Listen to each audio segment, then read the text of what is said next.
Speaking in Code. It's Sanctuary Reality, my comic review series. Time now for Cerebus issue 237, the 6th chapter of Going Home.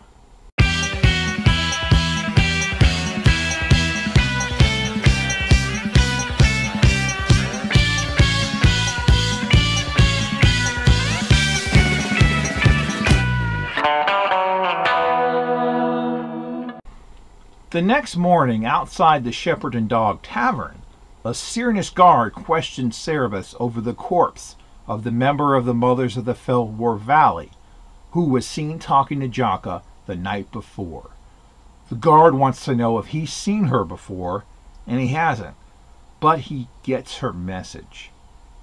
As soon as Jaka joins him in the carriage, she's concerned about the guard having kept her from seeing him. But Cerebus aggressively tells her to be careful who she talks to. She gets his message. They head to a clothing hut.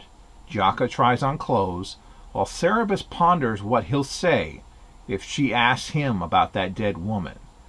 He thinks of ways to get her to not talk about it. When they pass over the kissing bridge again, the pair have a quickie in the carriage.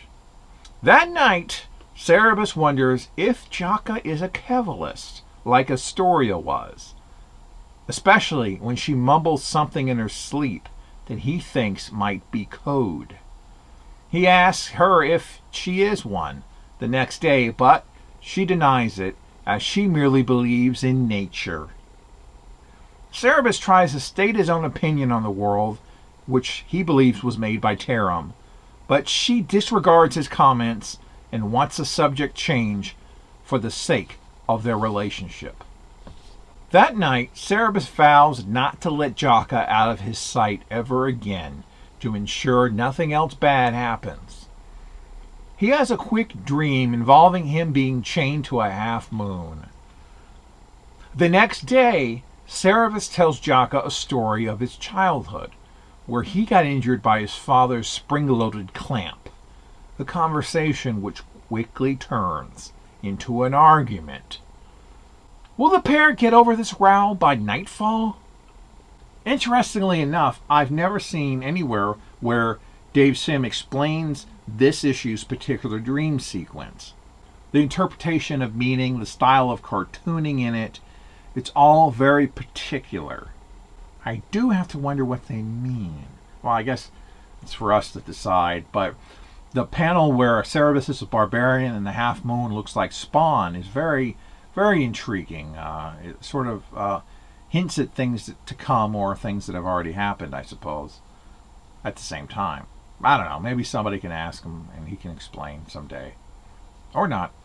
This is an alright issue. It mostly goes to the status quo and referring to things that happened last issue. It's mostly reactions to things that happened last issue, basically. It is nice to see that Jaka is not untouchable. The Cyrnus are ready to take her out the second she steps out of line. This adds a load more tension to the book. We know they hate Cerebus. That's a given. He's always been the one person who could take them all down somehow, either physically or through influence. But to see the Princess Apalnu, who they've always treated as royalty, as somebody who could be an enemy. This issue is mostly tense, very few jokes, although they are there. It's mostly more drama than humor, and that's a good change of pace. Next time, when practical jokes go wrong.